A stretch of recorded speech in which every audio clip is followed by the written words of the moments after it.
Au mariage de ma sœur, mon badge accès limité signifiait « pas de repas ».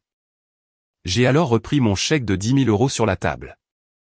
Vous n'en aurez plus besoin, ai-je dit avant de partir, ignorant ma famille qui criait mon nom. Je m'appelle Chloé Lambert et j'ai 32 ans. La semaine dernière, au mariage à 200 000 € de ma sœur dans un domaine de 15 millions d'euros dans les Yvelines, on m'a remis un badge gris sur lequel était écrit « Invité à accès limité ». Tandis que ma mère se penchait pour me murmurer « Ça veut dire que tu n'auras pas de place au dîner, Chloé ». J'avais passé 3 ans à économiser 10 000 € pour cette enveloppe. 3 ans de vacances annulées, de repas faits maison et à porter les mêmes vêtements de travail jusqu'à ce que les coutures s'effilochent. Je voulais offrir à ma sœur le cadeau le plus généreux que je pouvais me permettre. Je voulais prouver que j'avais ma place dans cette famille. Au lieu de cela, j'ai reçu un bout de plastique laminé qui m'annonçait que je n'étais pas la bienvenue à la réception. Alors, je me suis dirigé vers la table des cadeaux, j'ai récupéré mon enveloppe et j'ai prononcé 5 mots qui ont fait blêmir ma mère. Mais pour comprendre pourquoi j'ai fait ce que j'ai fait, je dois vous ramener 6 mois avant ce mariage. Sur le papier, la famille Lambert a l'air parfaite. Mon père, Gérard, est un ingénieur mécanique à la retraite qui a passé 35 ans dans la même entreprise. Ma mère, Patricia, travaillait comme guichetière de banque avant de décider que le rôle de femme au foyer lui convenait mieux, surtout une fois que ma sœur a commencé à collectionner les prix d'excellence académique.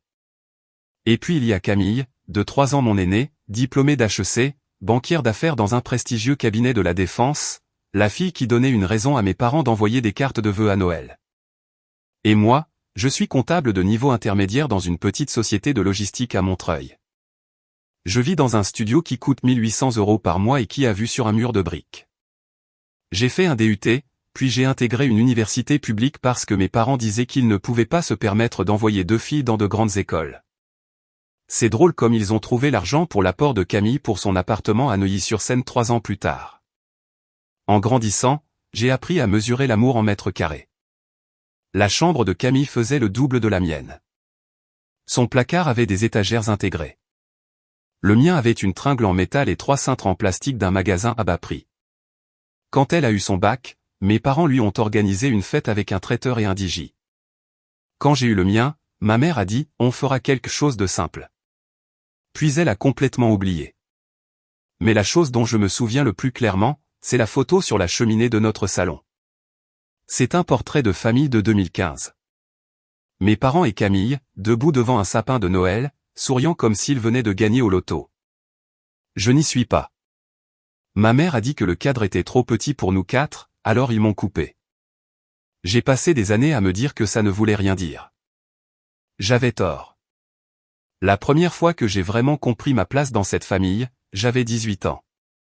C'était en juin 2009, le jour de ma remise de diplôme du baccalauréat.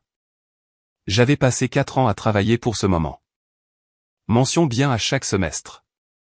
Des heures de bénévolat à la bibliothèque municipale, un job à temps partiel dans une boulangerie pour pouvoir m'acheter ma propre robe de bal de promo. Je n'étais pas la major de ma promotion, mais j'étais fier de ce que j'avais accompli. La cérémonie commençait à 14 h. J'ai traversé cette estrade à 14h47, j'ai serré la main du proviseur et j'ai reçu mon diplôme. J'ai souri pour l'appareil photo même si je savais que personne de ma famille n'était derrière. Mes parents n'étaient pas là. Ils étaient à 300 km de là, à faire visiter le campus de la Sorbonne à Camille. Elle était en licence et songeait à faire un master. Ma mère a dit que l'avenir de Camille était une priorité urgente. Tu auras d'autres remises de diplôme. Je n'en ai jamais eu d'autres. La seule personne dans cet auditorium qui était venue pour moi était ma tante Diane, la sœur cadette de ma mère. Elle a conduit 2 heures depuis sa boutique de fleurs à Orléans pour s'asseoir au 3e rang et applaudir quand mon nom a été appelé. Après, elle m'a emmené dîner dans un petit restaurant italien et m'a donné une carte avec un billet de 100 € à l'intérieur. Ta mère m'a fait la même chose une fois, dit-elle doucement, en coupant son escalope milanaise. Quand je me suis fiancé, elle était trop occupée à aider ta grand-mère à réorganiser son service en porcelaine pour venir voir la bague. Je ne savais pas quoi dire. Tante Diane a tendu la main par-dessus la table et a serré la mienne. Tu ne manques rien, Chloé. Ils ne savent simplement pas encore comment te voir. Mais j'ai passé 15 ans à attendre qu'ils me voient, et je commence à penser qu'ils ne le feront jamais. 6 mois avant le mariage, mon téléphone a vibré avec un message de notre conversation de groupe familial. Une conversation à laquelle j'avais été ajouté mais où l'on me parlait rarement. Camille avait joint une photo de sa main gauche, un diamant taille coussin de 3 carats scintillant sur fond de ce qui ressemblait à un restaurant sur le toit à Paris. Le message disait « Jean-Baptiste a fait sa demande, l'organisation du mariage commence maintenant. » Jean-Baptiste de Courcy. Je l'avais rencontré exactement 2 fois. Une fois lors d'un dîner de famille où il a passé tout le repas à parler de son handicap au golf, et une fois à l'anniversaire de Camille où il ne m'a pas adressé la parole. Sa famille était de la vieille fortune des Yvelines. Son père était un gestionnaire de fonds spéculatifs à la retraite et sa mère siégeait au conseil d'administration de 3 fondations caritatives différentes. Le genre de personne qui utilisait le passé l'été comme un verbe d'action. La réponse de ma mère est arrivée en quelques secondes. Mon bébé, c'est le plus beau jour de ma vie. Mon père a envoyé un emoji pouce levé. J'ai tapé et effacé 3 messages différents avant de me décider pour « Félicitations, Camille. Je suis heureuse pour vous. » Personne n'a répondu. 2 semaines plus tard, l'invitation est arrivée. Du papier cartonné épais, au moins 600 G. Le lettrage était gaufré en or avec un monogramme personnalisé représentant les initiales C et J entrelacées. Un petit encart informait les invités que le mariage aurait lieu au domaine de la famille de Courcy et que des chambres dans un hôtel voisin avaient été réservées à un tarif réduit de 450 € par nuit. J'ai tenu cette invitation dans mes mains et j'ai pris une décision. Cette fois, ce serait différent. J'offrirais à Camille le cadeau le plus généreux que je pouvais me permettre. Je prouverais à mes parents que j'avais autant de valeur que ma sœur. J'ai ouvert un compte épargne le lendemain. Je l'ai appelé Fonds Mariage. Je ne savais pas que ma mère avait d'autres projets. Il m'a fallu 3 ans pour économiser 10 000 €. Cela peut ne pas paraître impressionnant pour certains, mais quand on gagne 52 000 € par an avant impôt et qu'on vit en région parisienne, chaque euro compte. J'ai arrêté d'aller déjeuner au restaurant. Je faisais mon café à la maison au lieu de l'acheter. Je n'ai pas pris une seule vacance, pas même un week-end dans un endroit bon marché. Quand mon manteau d'hiver a commencé à tomber en morceaux, j'ai recousu la doublure moi-même au lieu d'en acheter un nouveau. Je voulais offrir à ma sœur quelque chose de significatif, quelque chose qui prouverait que je n'étais pas la déception familiale qu'il pensait que j'étais. 3 semaines avant le mariage, je suis allé à ma banque et j'ai demandé un chèque de banque de 10 000 €. La guichetière, une jeune femme aux yeux bienveillants, m'a demandé si je le voulais dans une enveloppe. J'ai dit oui. Puis je suis rentré dans mon minuscule studio et j'ai écrit une lettre à ma sœur. Chère Camille, félicitations pour ton mariage. Je sais que nous n'avons pas toujours été proches, mais j'espère que ce cadeau vous aidera, toi et Jean-Baptiste, à construire une vie merveilleuse ensemble. Je vous souhaite tout le bonheur du monde. Avec tout mon amour, Chloé. J'ai mis le chèque et la lettre dans l'enveloppe, je l'ai scellé et j'ai écrit nos 2 noms sur le devant. Puis j'ai pris une photo de tout, l'enveloppe, le chèque, la lettre, et je l'ai enregistré dans un dossier sur mon téléphone. Je ne sais pas pourquoi j'ai fait ça. Peut-être qu'une partie de moi se doutait déjà de ce qui allait arriver. Le soir même, ma mère a appelé. Sa voix était enjouée et artificielle, comme toujours quand elle voulait quelque chose. Chloé, as-tu déjà acheté ton cadeau? Je pensais que tu pourrais m'envoyer l'argent maintenant, et je le combinerai avec notre cadeau pour la carte. J'ai marqué une pause. Je préférerais le donner moi-même, maman, au mariage. Silence, puis, très bien, comme tu veux. Elle a raccroché sans dire au revoir. Les signes étaient là. Je ne voulais juste pas les voir. 2 mois avant le mariage, Camille a organisé son enterrement de vie de jeune fille au Ritz. Je n'ai pas été invité à aider à l'organisation. Cet honneur est revenu à ses 4 meilleures amies de son école de commerce et à 2 cousines du côté de ma mère. Des cousines que j'avais rencontrées peut-être 3 fois dans ma vie. Des cousines dont les familles avaient de l'argent. J'étais assise à une table dans un coin avec des gens que je ne connaissais pas. Des amis d'amis, le genre d'invités qu'on convie parce que la salle doit paraître pleine. Pendant le toast au champagne, ma mère s'est levée et a parlé des réussites de Camille. HEC, sa carrière, son brillant futur mari. Elle a parlé pendant 7 minutes. Elle ne m'a pas mentionné une seule fois, même pas un merci à Chloé d'être là. Mais le moment que je n'oublierai jamais s'est produit dans les toilettes. Je m'étais éclipsé pour refaire mon maquillage. J'avais un peu pleuré. Personne ne l'avait remarqué. C'est là que j'ai entendu des voix provenant de l'une des cabines. Ma mère et ma tante Henriette qui chuchotaient. « Dieu merci, tu n'en as pas fait une demoiselle d'honneur », a dit tante Henriette. Tu imagines? Les de Courcy auraient demandé ce qu'elle fait dans la vie. Et après? Ma mère a ri. C'était un son léger, aérien. Je sais. Camille a tout de suite compris. La mère de Jean-Baptiste est très à cheval sur les apparences. Nous ne pouvons rien avoir qui puisse déranger. Je suis resté figé devant le miroir. Mon reflet me fixait. Du mascara avait coulé sous un œil. Dérangeante. C'est ce que j'étais pour elle. Pas une sœur, pas une fille. Une distraction qui pourrait ruiner leur chance d'entrer dans le monde de la famille de Courcy. J'aurais dû partir à ce moment-là, mais je ne l'ai pas fait. Je me suis dit que ça s'améliorerait. Je me suis dit que le jour du mariage serait différent. Une semaine avant le mariage, j'ai reçu un email de l'organisatrice de mariage. L'objet était « Dîner de répétition, liste d'invités finale ». J'ai parcouru les 40 noms de la liste. Les demoiselles d'honneur de Camille, les garçons d'honneur de Jean-Baptiste, les deux pères de parents, les oncles, les tantes, les cousins du côté de Courcy, et même quelques amis d'université de Camille qui étaient arrivés en avance. Mon nom n'y était pas.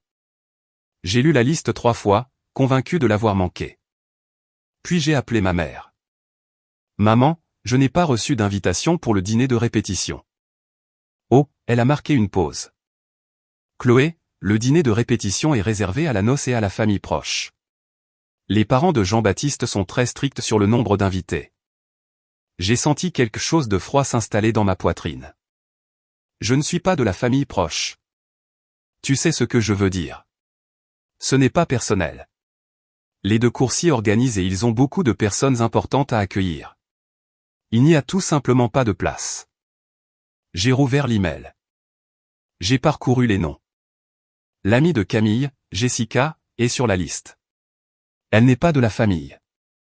C'est une demoiselle d'honneur, Chloé. Ne rends pas les choses difficiles. J'avais envie de crier. J'avais envie de lui demander pourquoi Jessica, une femme que Camille connaissait depuis 4 ans, était plus importante que la sœur avec qui elle avait grandi. Mais je savais que ça n'aurait rien changé. Ma mère avait fait son choix il y a longtemps. D'accord, dis-je doucement. Je comprends. Bien. On se voit à la cérémonie. Elle a raccroché. Je suis resté assise dans mon appartement pendant un long moment après ça, à regarder l'enveloppe sur la table de ma cuisine. 10 000 €, 3 ans de sacrifice, et je n'étais même pas invité au dîner de la veille. Mais je croyais encore que le jour du mariage serait différent. Je croyais encore que quand il verrait ce que j'avais fait pour Camille, il me verrait enfin. J'étais si naïve. 3 jours avant le mariage, tante Diane m'a appelé. J'entendais le bruit de ciseaux en arrière-plan. Elle était probablement en train de faire des compositions florales dans sa boutique, comme toujours quand elle avait besoin de réfléchir. Chloé, ma chérie, j'ai entendu parler du dîner de répétition. J'ai soupiré. Ce n'est rien, tante Diane. C'est juste de la logistique. Ce n'est pas de la logistique. Sa voix était plus tranchante que d'habitude. C'est ta mère qui est ta mère. Et je dois te poser une question importante. Veux-tu vraiment aller à ce mariage? La question m'a prise au dépourvu. Bien sûr que je veux. Camille est ma sœur. Camille est ta sœur, a convenu tante Diane. Mais ça ne veut pas dire qu'elle se comporte comme telle. Et Patricia, elle s'est interrompue. Ta mère et moi avons grandi dans la même maison, Chloé. Je sais exactement de quoi elle est capable. Que veux-tu dire? Tante Diane est restée silencieuse un instant. Au mariage de ta mère, j'étais assise à la dernière table, à côté de l'office du traiteur. Elle m'a présenté à la famille de ton père comme ma sœur, celle qui fait des arrangements floraux. Pas par mon nom, pas comme un membre de la famille, juste celle qui fait des arrangements floraux. Je ne savais pas quoi dire. Ta mère ne te déteste pas, Chloé. Elle ne te voit simplement pas comme utile à ses plans. Et en ce moment, son plan est d'impressionner la famille de Courcy. Tu ne corresponds pas à cette image. Alors, que devrais-je faire? Ce n'est pas à moi de décider. Je l'ai entendu poser les ciseaux. Mais je veux que tu saches quelque chose. Je serai à ce mariage, et si quelque chose arrive, quoi que ce soit, tu ne seras pas seul. J'ai senti les larmes me monter aux yeux. Merci, tante Diane. La famille, ce n'est pas le sang, ma chérie. C'est qui est là pour toi. Souviens-toi de ça. Je ne savais pas à quel point j'aurais besoin de ces mots. 3 jours plus tard, la veille du mariage, mon téléphone a sonné à 23h47. C'était Sophie Robert. Nous étions meilleurs amis depuis l'université, et par une étrange coïncidence, son agence d'événementiel avait été engagée pour coordonner le mariage de Camille. Elle essayait de rester professionnelle, de séparer notre amitié de son travail. Mais ce soir-là, sa voix tremblait. « Chloé, je dois te dire quelque chose, et il faut que tu restes calme. » Je me suis assise dans mon lit. « Qu'est-ce qu'il y a ? » Je vérifiais le plan de table ce soir. Dernière vérification avant demain. Elle a fait une pause. Ton nom était à la table 3 il y a 2 semaines. Famille de la mariée. Mais quand j'ai regardé aujourd'hui, il a été rayé au stylo et il y a une note à côté. Mon cœur s'est mis à battre la chamade. Que dit la note ? Elle dit, l'invité recevra un badge d'accès limité, pas de repas. Je ne pouvais plus respirer. Qui l'a écrite ? Je ne suis pas sûr, mais je reconnais l'écriture, Chloé. La voix de Sophie a baissé. On dirait celle de ta mère. La pièce s'est mise à tourner. Pas de repas, accès limité. Il ne m'excluait pas seulement du dîner de répétition. Il m'excluait de toute la réception. Sophie, tu es sûre ? J'ai pris une photo de la note. Je te l'envoie maintenant. Mon téléphone a vibré. J'ai ouvert l'image et j'ai fixé l'écriture familière. La même écriture soignée qui avait signé mes cartes d'anniversaire pendant 32 ans. L'invité recevra un badge d'accès limité. Pas de repas. Ma mère ne m'avait pas seulement oublié. Elle avait planifié cela délibérément, méthodiquement.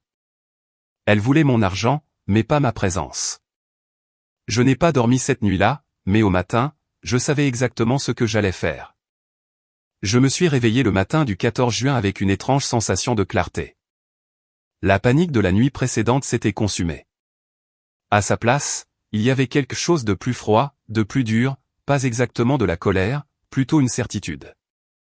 Je me suis tenu devant mon placard, le même minuscule placard que j'avais depuis 4 ans, et j'ai choisi ma tenue avec soin. Une robe bleu marine que j'avais achetée en solde il y a 2 ans. Simple, élégante, qui n'attire pas l'attention. Le genre de robe que l'on porte quand on veut avoir l'air respectable mais pas mémorable. Je me suis maquillé moi-même. Ton neutre. Une légère application de mascara. Rien qui ne coulerait si je pleurais. Puis je me suis assise à la table de ma cuisine et j'ai rassemblé mes preuves. La capture d'écran du message de ma mère me demandant d'envoyer l'argent en avance. La photo de la note sur le plan de table que Sophie avait envoyé. La photo de mon enveloppe avec le chèque de banque à l'intérieur. Et les coordonnées de Sophie au cas où quelqu'un essaierait de me traiter de menteuse. J'ai mis mon téléphone dans ma pochette à côté de l'enveloppe. Puis j'ai appelé tante Diane. J'y vais quand même, lui ai-je dit. Je m'en doutais. Ça va ? Je ne sais pas, mais je dois aller jusqu'au bout. Je dois les voir me le faire en face. Tante Diane est restée silencieuse un moment. Je serai là, Chloé. Je resterai près de la table des cadeaux. Si tu as besoin de moi, regarde juste dans cette direction. Merci. Et Chloé, quoi que tu décides de faire, je te soutiendrai. Même si ça fait que ta mère me détestera pour toujours. J'ai souri pour la première fois en 24 heures. Je pense qu'elle me déteste déjà. Probablement, mais ça ne m'a jamais arrêté. J'ai raccroché, j'ai pris ma pochette et je suis sorti. Il était temps d'affronter ma famille. Le domaine de Coursier ressemblait à quelque chose sorti d'un magazine. Architecture classique, colonne blanche, et taillée en forme géométrique parfaite. L'allée était une large courbe de gravier blanc bordée de BMW, de Mercedes et de Range Rover qui coûtaient probablement plus que mon salaire annuel. J'avais pris le RER depuis Paris, puis un taxi depuis la gare. Le chauffeur a sifflé quand nous sommes arrivés devant le portail. Sacrée fête, hein ? Quelque chose comme ça. Je me suis dirigé vers l'entrée où 2 membres du personnel en gilets noirs impeccables se tenaient derrière une table d'accueil. Nappe blanche, composition florale dans des vases en cristal, une pile de badges bien rangés par ordre alphabétique. La femme devant moi, que je ne reconnaissais pas, a donné son nom et a reçu un badge doré étincelant. Je l'ai regardé l'épingler à sa robe et franchir l'entrée sans un second regard. Non, m'a demandé le membre du personnel. Chloé Lambert. Il a parcouru sa liste, puis a tendu la main sous la table. Quand sa main est revenue, il tenait un badge gris. Pas doré. Gris. La couleur du béton. La couleur de quelque chose que l'on préfère ne pas remarquer. Je l'ai regardé. 3 mots imprimés en lettres noires simples. Invité à accès limité. Madame, ce badge vous donne accès uniquement à la zone de la cérémonie. La tente de réception nécessite un badge doré. Je l'ai fixé. Je suis la sœur de la mariée. Son visage a montré une lueur qui aurait pu être de la sympathie. Je suis désolé, madame. Je ne fais que suivre la liste. Avant que je puisse répondre, j'ai senti une main sur mon coude. Je me suis retourné. Ma mère, vêtue d'une robe rose pâle qui coûtait probablement plus que mon loyer, des diamants à son cou, un sourire parfait qui n'atteignait pas ses yeux. Chloé, ma chérie. Parlons en privé un moment. Le membre du personnel a semblé soulagé. Ma mère m'a entraîné vers un massif de rosiers, hors de portée de voix de la table d'accueil. Ne fais pas de scène, dit-elle, toujours en souriant. Quiconque nous regarde penserait que nous avons une conversation agréable. Que signifie accès limité, ai-je demandé. Ma voix était stable. J'en étais fier. Ça veut dire, elle a jeté un coup d'œil par-dessus son épaule, puis a baissé la voix. Ça veut dire que tu peux assister à la cérémonie, mais il n'y a pas de place pour toi à la réception. Les mots m'ont frappé comme de l'eau glacée. Pas de place. Les parents de Jean-Baptiste ont beaucoup d'invités importants, Chloé. Des associés, des membres du conseil d'administration, des gens qui comptent pour les 2 Courcy. On ne pouvait pas vraiment leur demander de céder leur place pour. Elle s'est interrompue, mais j'ai entendu la fin de cette phrase de toute façon. Pour quelqu'un comme toi. Vous auriez pu me le dire, ai-je dit. Avant que je dépense 300 € pour un billet de train et une robe. Serais-tu venu? Non. Exactement. Elle m'a tapoté le bras comme si j'étais une enfant qui ne comprenait pas. Écoute, reste juste pour la cérémonie, montre-toi, laisse ton cadeau sur la table, et ensuite tu pourras partir. Camille comprendra. Je l'ai regardé. Vraiment regardé. La femme qui m'avait élevé, la femme qui avait oublié ma remise de diplôme, m'avait coupé des photos de famille et chuchoté à mon sujet dans les toilettes. Et maintenant, elle se tenait là, dans sa robe de créateur et ses diamants d'emprunt, me demandant de faire un don de 10 000 € à un mariage auquel je n'étais pas autorisé à assister. Vous voulez mon argent, dis-je lentement. Mais pas moi. Ne sois pas dramatique, Chloé. Quelque chose dans ma poitrine s'est enclenché. Pas cassé, mis en place. D'accord, maman. J'ai souri. Je ne ferai pas de scène. Elle a expiré de soulagement. Elle n'avait aucune idée de ce qui l'attendait. J'ai parfaitement joué mon rôle. J'ai hoché la tête quand ma mère a fini son explication. Je l'ai laissé me guider vers la zone de la cérémonie. Un jardin magnifique avec des rangées de chaises blanches et une arche dégoulinant de roses blanches et d'eucalyptus. J'ai pris place au tout dernier rang, près du bord, là où personne ne me remarquerait.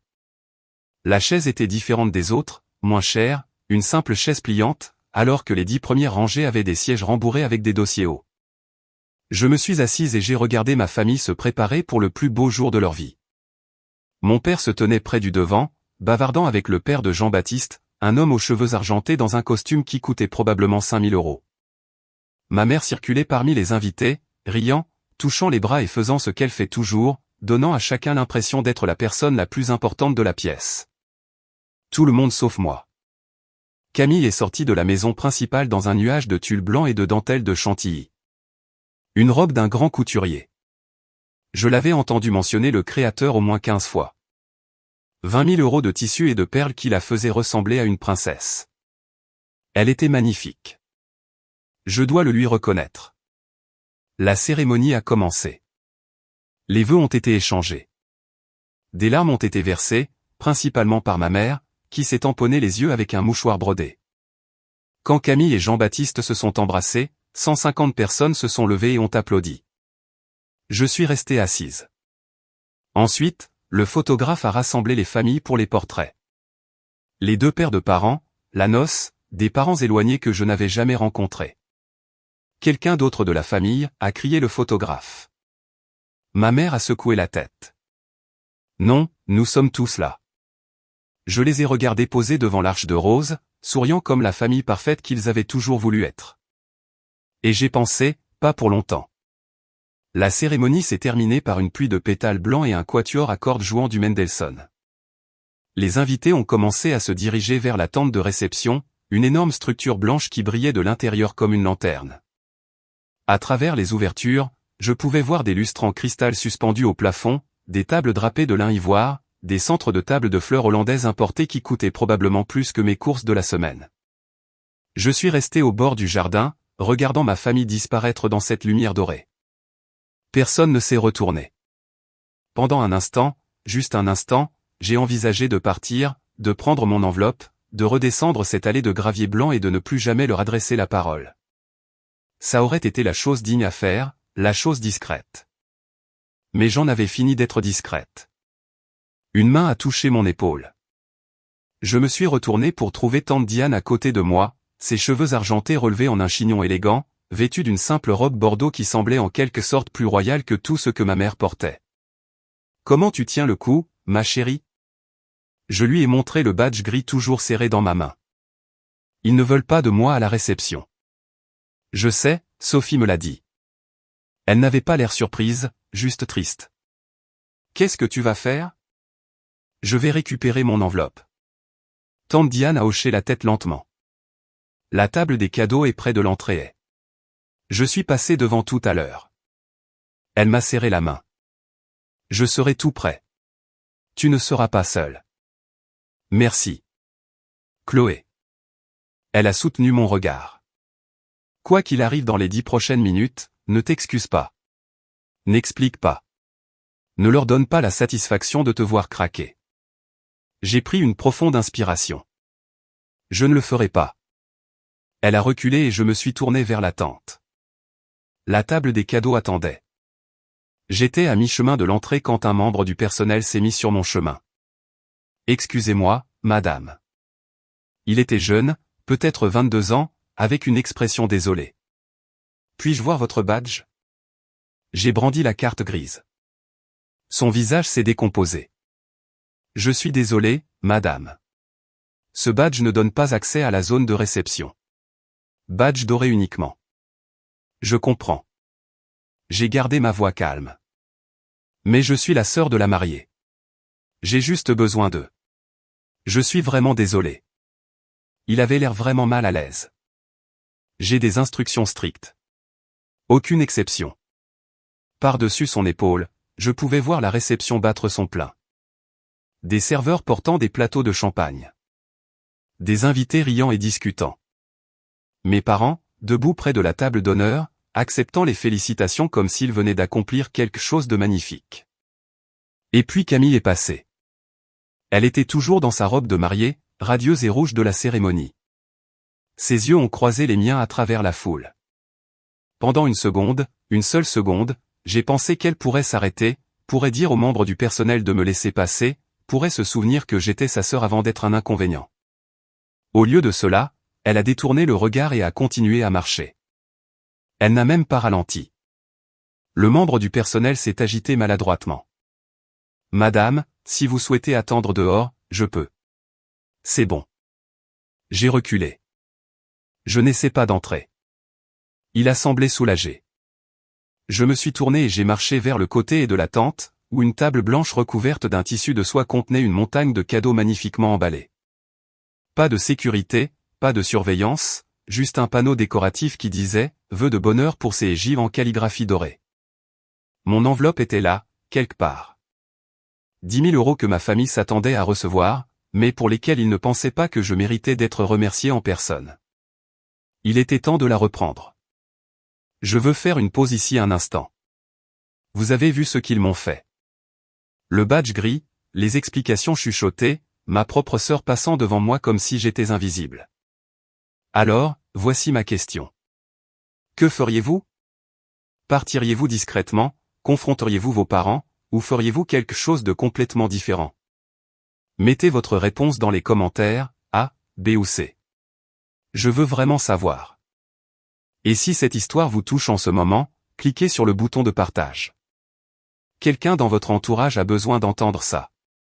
Maintenant, laissez-moi vous dire ce qui s'est passé ensuite. La table des cadeaux était encore plus élaborée de près. Soie ivoire cascadant jusqu'à l'herbe. Pivoine blanche disposée dans des coupes en cristal. Des boîtes emballées dans du papier coûteux avec des rubans coordonnés, le genre que l'on voit dans les grands magasins de luxe. Certains cadeaux étaient clairement chers. Quelques-uns avaient des cartes de marque que je reconnaissais. Cartier, Christofle. Une longue boîte qui aurait pu venir d'un bijoutier. Et là, près du coin gauche, partiellement cachée sous un paquet plus grand, une enveloppe blanche avec une écriture familière, de Chloé Lambert. J'avais écrit ces mots moi-même il y a 3 semaines à ma petite table de cuisine, en espérant que ce cadeau ferait enfin que ma famille me voie différemment. Quelle blague! J'ai regardé autour de moi. Les membres du personnel étaient concentrés sur l'entrée de la tente. Quelques invités s'attardaient à proximité, sirotant du champagne et discutant, mais personne ne regardait la table des cadeaux. Pourquoi le ferait-il? Qui vole à un mariage? Je ne vole pas. Je me suis rappelé. Je reprends ce qui m'appartient. Tante Diane est apparue à la lisière de mon champ de vision, debout près d'un treillis couvert de rosiers grimpants. Elle m'a fait un petit signe de tête. Tu n'es pas seul. J'ai pris une inspiration et j'ai marché vers la table, d'un air décontracté, sans hâte, comme si j'admirais simplement les cadeaux. Mes doigts ont immédiatement trouvé l'enveloppe. Le papier était légèrement froissé dans un coin. Quelqu'un l'avait prise, l'avait regardée et l'avait reposée. Probablement celui qui avait organisé la présentation. Ils avaient vu mon nom. Ils savaient que j'avais donné généreusement. Mais ils avaient quand même décidé que je ne méritais pas d'être là quand Camille l'ouvrirait. J'ai glissé l'enveloppe dans ma pochette d'un mouvement fluide. C'est alors que j'ai entendu des talons claquer sur le dallage derrière moi. Chloé? La voix de ma mère, tranchante, confuse. Qu'est-ce que tu fais? Je m'y attendais, peut-être même que je l'espérais.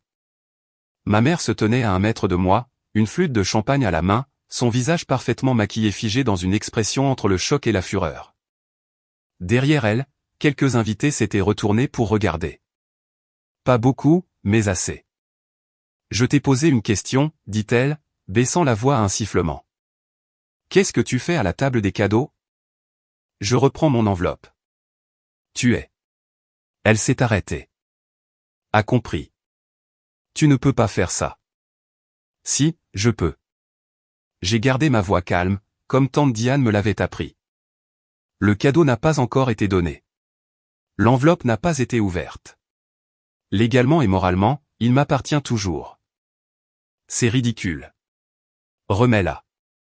Tout de suite. Je n'ai pas bougé. De quelque part derrière moi, j'ai entendu une voix familière. Sophie, parlant dans son micro-casque sans fil d'un problème avec la présentation du gâteau.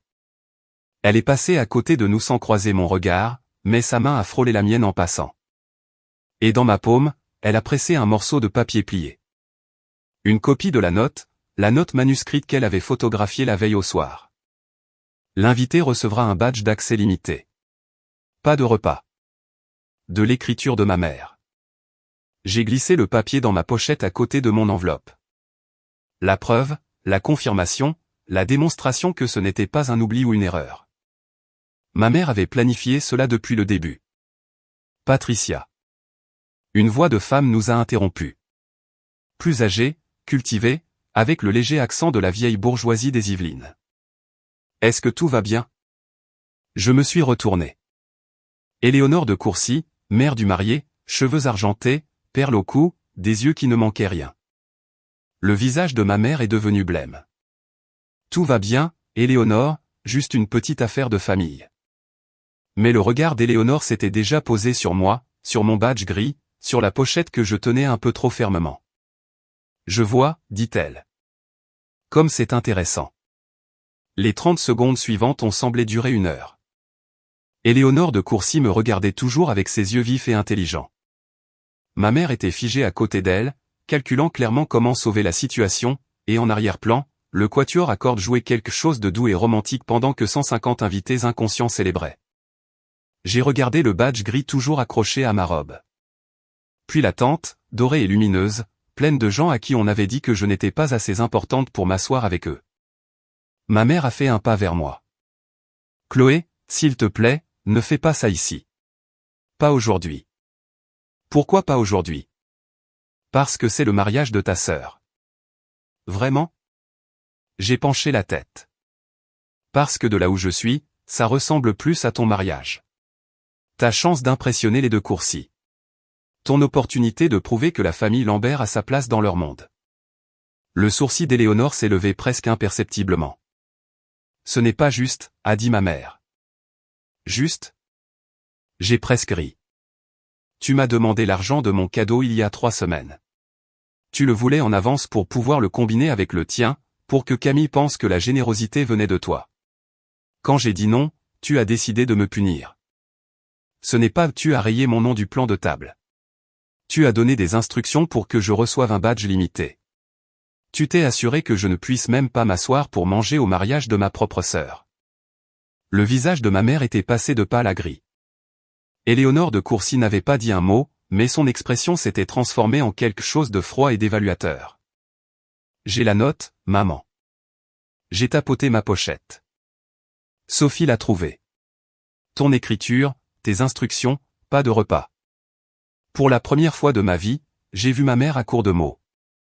Et c'est là que Camille est apparue à l'entrée de la tente. Qu'est-ce qui se passe, bon sang ? La foule s'est écartée pour ma sœur comme si elle était de la royauté. Camille s'est avancée vers nous dans un nuage de tulle blanc, le visage rouge de ce que j'ai d'abord pris pour de la joie, mais que j'ai rapidement reconnu comme de la rage.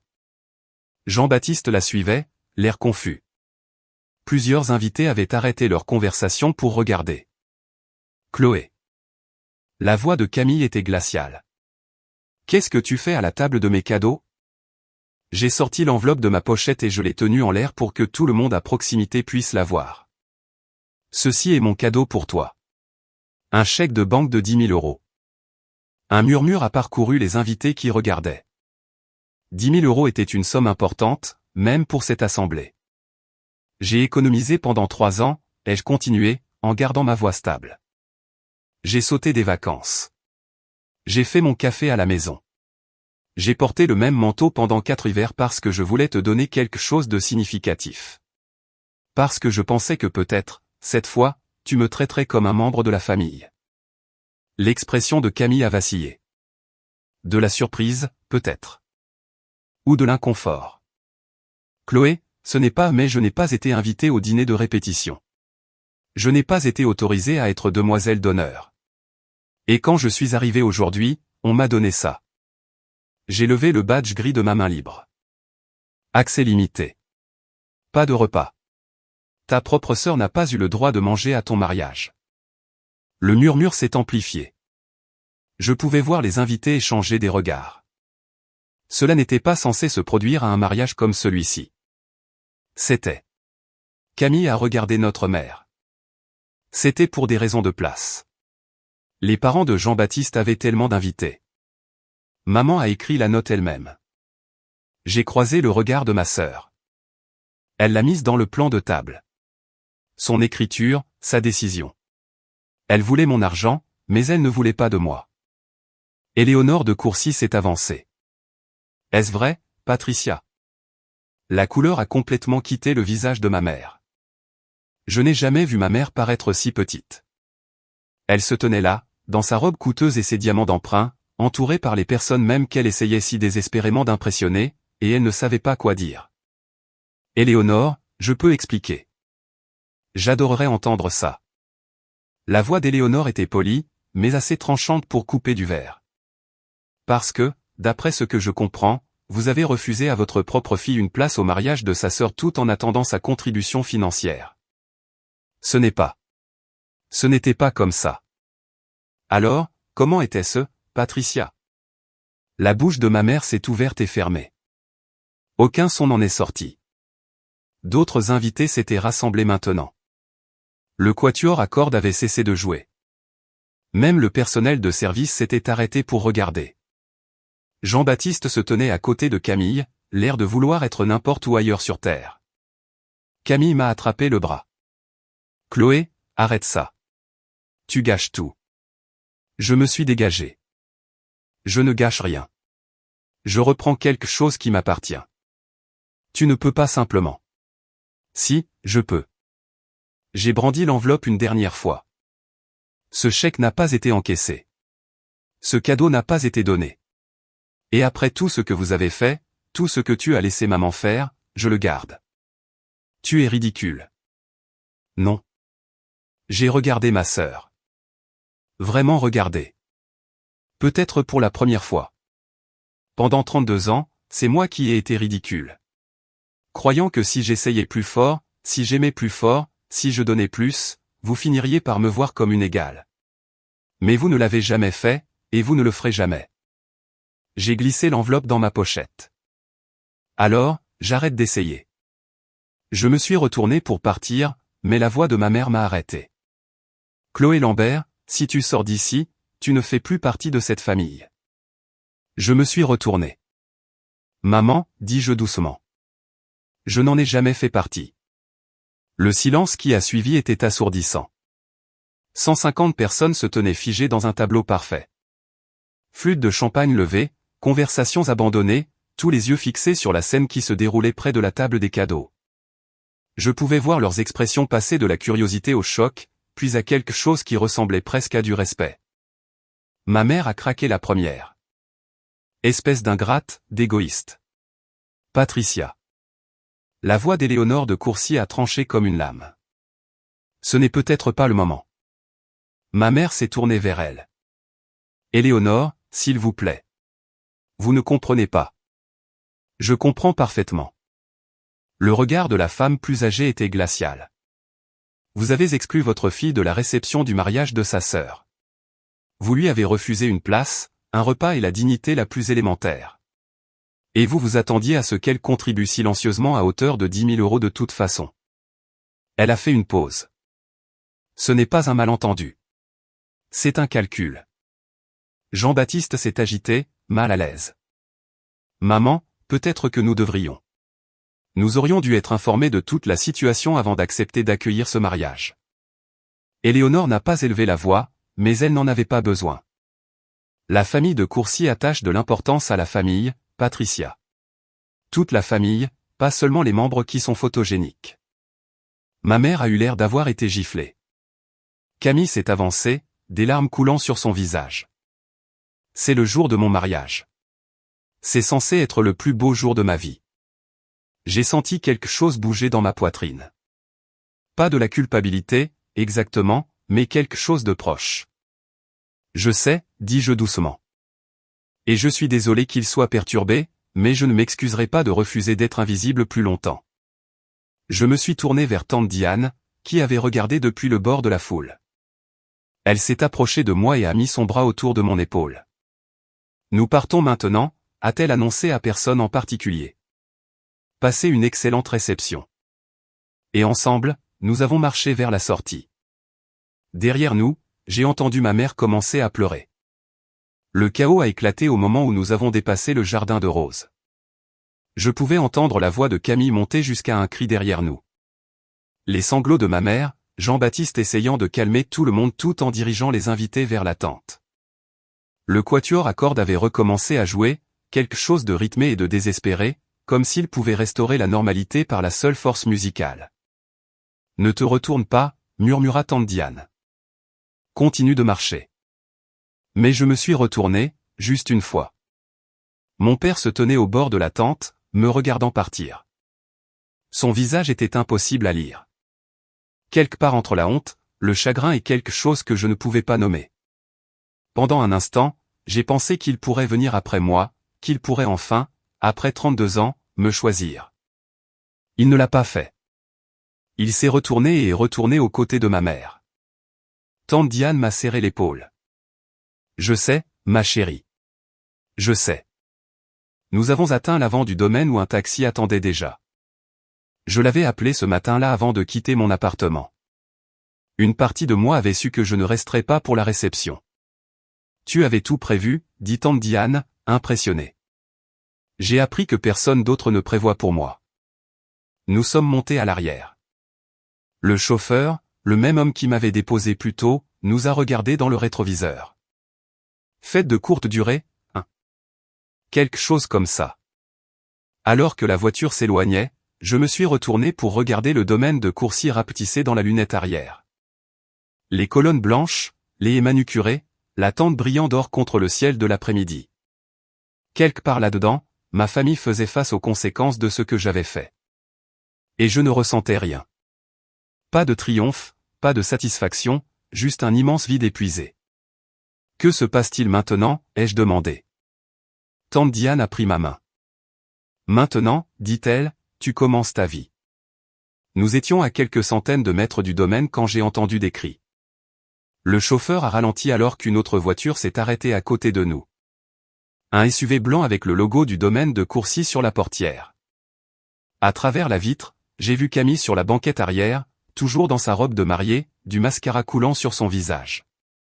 Chloé, arrête-toi. Le chauffeur m'a regardé. Madame? Continuez de rouler. Mais le SUV nous a coupé la route, nous forçant à nous arrêter. Avant que je puisse réagir, Camille avait ouvert sa portière et courait vers notre taxi dans 20 000 € de tulle ruinée. Tu dois revenir. Elle était essoufflée, désespérée. Tu dois réparer ça. J'ai baissé ma vitre. Il n'y a rien à réparer, Camille. Si, il y a, sa voix s'est brisée. Éléonore est furieuse. Le père de Jean-Baptiste pose des questions. Maman. Maman n'arrête pas de pleurer. Ça ressemble à un problème pour maman, pas pour moi. Chloé, s'il te plaît. Camille s'est appuyée contre la portière de la voiture et, un instant, elle ressemblait à la petite fille qui se faufilait dans ma chambre pendant les orages. Je vais arranger les choses. Tu peux revenir à la réception. Je leur dirai qu'il y a eu une confusion. Une confusion? Je l'ai dévisagée. Tu penses que c'était une confusion? C'était.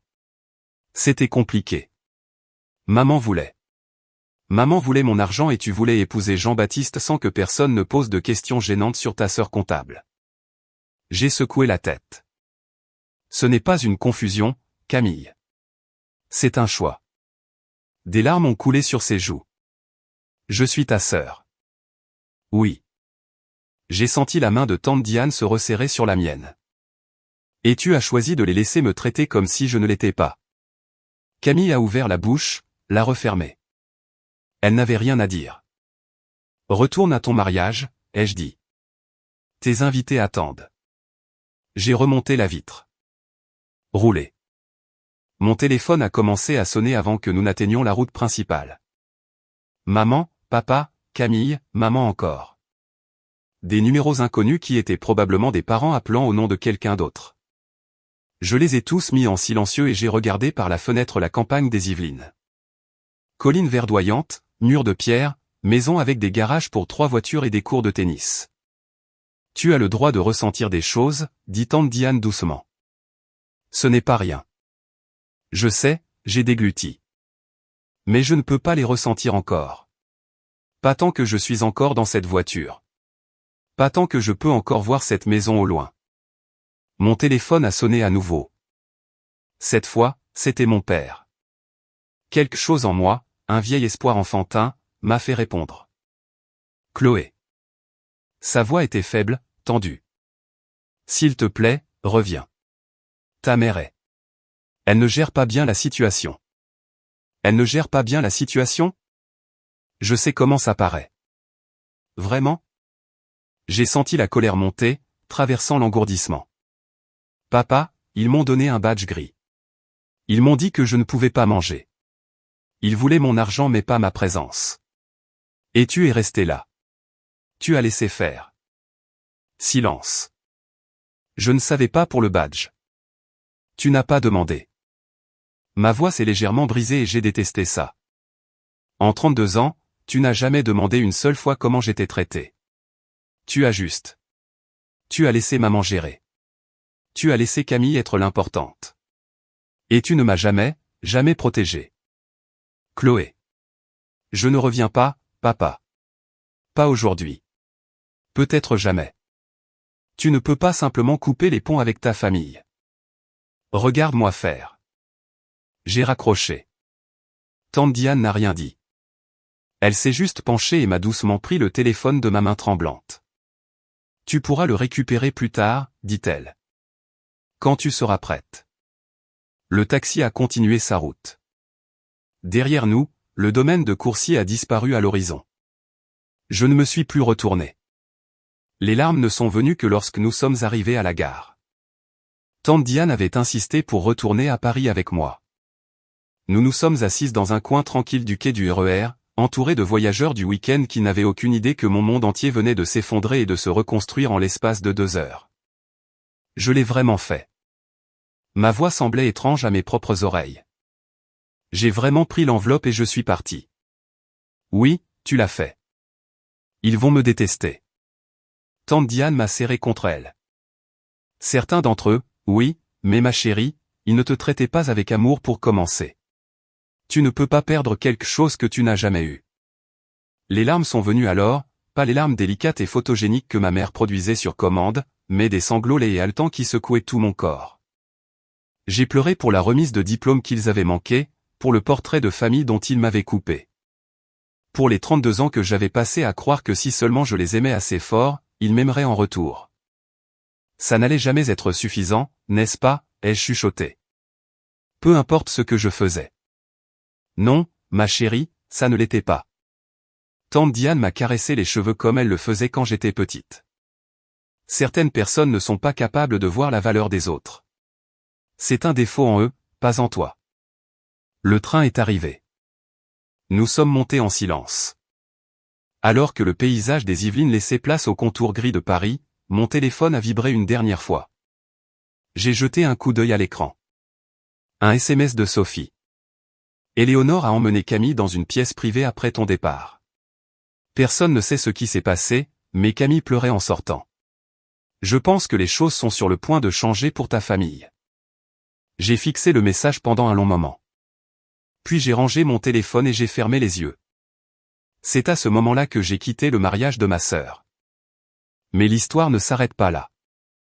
Ce qui s'est passé dans les semaines qui ont suivi avec mes parents, avec Camille, avec Éléonore de Courcy, je ne l'avais pas vu venir. Avant de vous raconter le reste, j'aimerais avoir de vos nouvelles. Avez-vous déjà eu à fixer des limites avec votre famille? Commentez ci-dessous. A. Si vous l'avez fait, B. Si vous y songez, ou C. Si vous avez besoin de courage. Et si cette histoire vous a touché, pensez à vous abonner. La fin vous surprendra. Maintenant, laissez-moi vous dire ce qui s'est passé ensuite.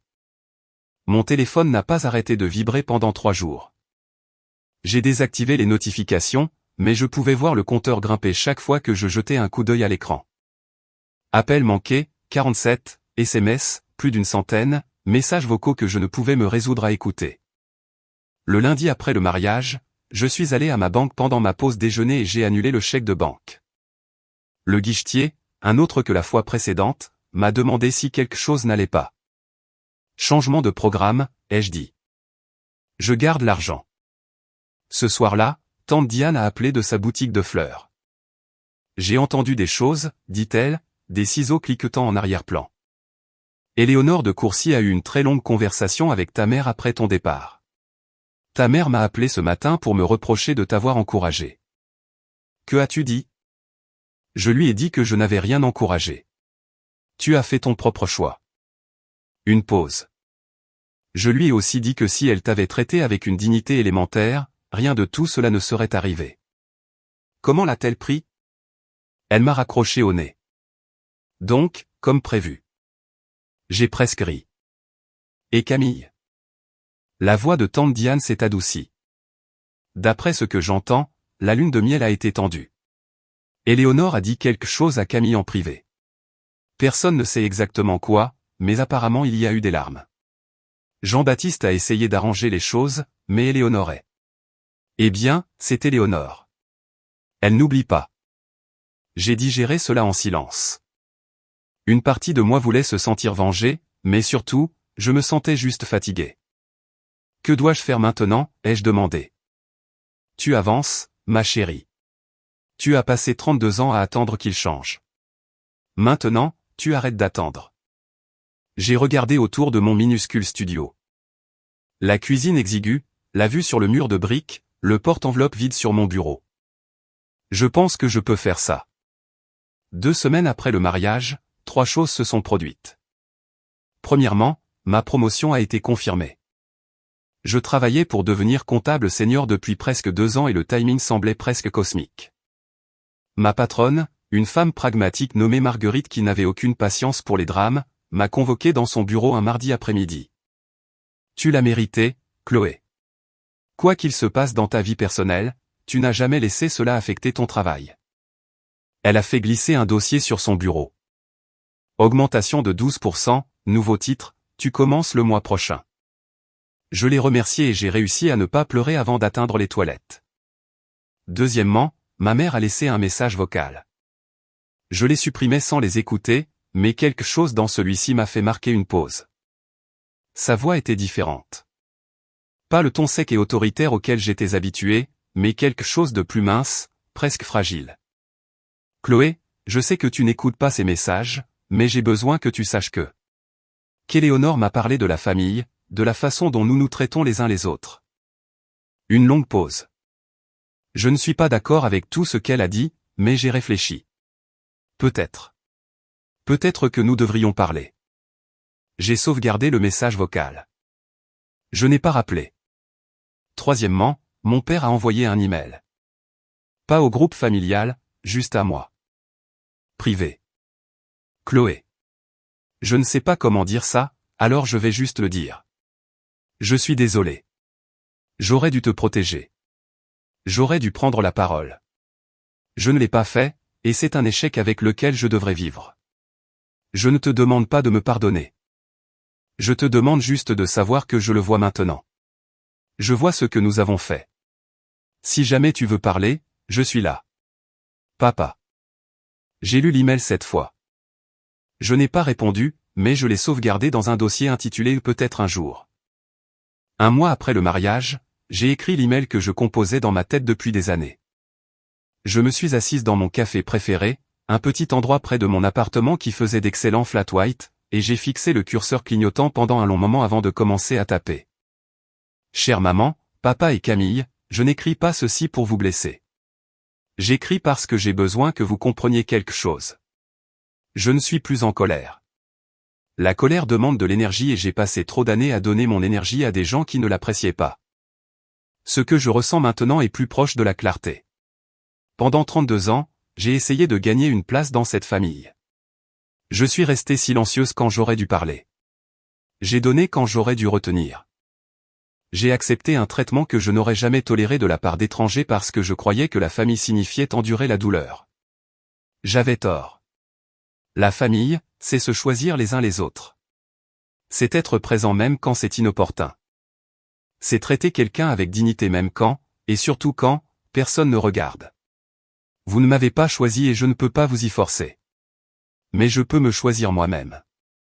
Et c'est ce que je fais maintenant. Ce n'est pas une porte qui se ferme. C'est une porte qui a enfin une serrure. Si l'un de vous veut un jour une relation bâtie sur le respect, pas sur l'obligation, vous savez comment me joindre. D'ici là, je vous souhaite le meilleur. Sincèrement. Chloé. J'ai mis tante Diane en copie. Puis j'ai cliqué sur envoyer. Les réponses sont arrivées en quelques heures. Celle de ma mère était défensive. Celle de Camille était larmoyante. Celle de mon père était en 2 mots, je comprends. Je n'ai répondu à aucune d'entre elles. Au lieu de cela, j'ai fini mon café, j'ai payé l'addition et je suis sorti sous le soleil d'automne. J'avais une vie à construire. 6 semaines après le mariage, j'ai emménagé dans un nouvel appartement. Un 2 pièces, un vrai placard, une fenêtre qui donnait sur un petit parc au lieu d'un mur de briques. Le loyer était plus élevé, mais je pouvais me le permettre maintenant. En partie grâce à ma promotion, et en partie parce que j'avais 10 000 € qui n'allaient nulle part ailleurs. Tante Diane est venue d'Orléans pour m'aider à déballer. Nous avons passé toute la journée à arranger les meubles, à accrocher les rideaux et à nous disputer sur le meilleur emplacement pour la petite collection de succulentes que j'avais commencée. Celle-ci a besoin de plus de lumière, dit-elle en tenant une écheveria particulièrement têtue. Et ce coin a un bon soleil d'après-midi. Crois-moi, je fais pousser des plantes depuis 40 ans. Je l'ai laissé gagner cette dispute. Vers le coucher du soleil, nous avons fait une pause et nous nous sommes assises sur mon nouveau balcon avec des verres de vin bon marché. En dessous de nous, des enfants jouaient dans le parc pendant que leurs parents consultaient leur téléphone sur les bancs. La vie normale, la joie ordinaire. Je t'ai apporté quelque chose, dit tante Diane. Elle m'a tendu une photographie encadrée. Moi, à ma remise de diplôme du bac, serrant mon diplôme et souriant malgré les larmes dans mes yeux. Je me souvenais de ce moment. C'était juste après la cérémonie, juste après avoir réalisé que mes parents n'étaient pas là. Tu as gardé ça? Je l'ai eu sur mon bureau pendant 15 ans. Elle a souri. Je me suis dit qu'il était temps qu'elle soit accrochée là où elle doit être. J'ai fixé l'image. La moi plus jeune, la moi pleine d'espoir, la moi qui croyait encore que les choses s'amélioreraient si je continuais d'essayer. Merci, ai-je murmuré, pour tout. D'avoir été là quand il ne l'était pas. Tante Diane a mis son bras autour de mon épaule. C'est ce que fait la famille, ma chérie. La vraie famille. J'ai accroché la photo au-dessus de mon bureau ce soir-là. Pour la première fois, j'avais hâte de rentrer à la maison. J'ai eu beaucoup de temps pour réfléchir aux raisons pour lesquelles ma famille a fait ce qu'elle a fait. Ma mère, Patricia, a grandi dans une maison où le statut était tout. Ses parents mesuraient la valeur en titres et en tranches d'imposition. Quand Camille a épousé un membre de la famille de Courcy, maman a vu sa propre rédemption, une chance d'appartenir enfin au monde qu'elle avait toujours envié. Je ne faisais pas partie de ce tableau. Non pas parce qu'elle me détestait, mais parce que je ne correspondais pas à sa vision de ce que les Lambert pouvaient devenir. Les psychologues ont un terme pour cela, la réussite par procuration. Quand les parents vivent à travers le succès de leurs enfants parce qu'ils se sentent inadéquats dans leur propre vie. Maman ne pouvait pas gravir l'échelle sociale elle-même, alors elle s'est accrochée au parcours de Camille. Et quiconque menaçait ce récit, y compris sa propre fille, devenait sacrifiable. Camille n'était pas malveillante. Elle était complice. Elle a grandi en croyant que le monde lui devait plus parce qu'elle réussissait plus. Quand maman a suggéré de déclasser mon rôle au mariage, Camille ne s'est pas opposée parce que s'opposer lui aurait coûté quelque chose. Les enfants en or ne remettent pas en question les systèmes qui les avantagent. Et papa était le facilitateur. L'homme qui maintenait la paix en ne prenant jamais parti, ce qui en pratique signifiait toujours prendre le parti de maman. Son silence n'était pas neutre. C'était un choix. Mais voici ce que j'ai appris. Comprendre pourquoi quelqu'un vous a blessé ne signifie pas que vous devez l'accepter. La compassion et les limites peuvent coexister. Je ne déteste pas ma famille. Je les plains un peu. Ils sont piégés dans une maison construite sur un amour conditionnel, et ils ne voient même pas les murs. Mais je ne suis plus piégé. Si vous regardez cette vidéo et que vous attendiez la permission d'arrêter d'accepter moins que ce que vous méritez de la part de votre famille, de vos partenaires, de n'importe qui, considérez ceci comme votre signe. Vous avez le droit d'aimer les gens et de vous éloigner d'eux. Vous avez le droit de protéger votre paix. Vous avez le droit de vous choisir. Et vous n'êtes jamais obligé de rester à une table où vous n'êtes pas nourri.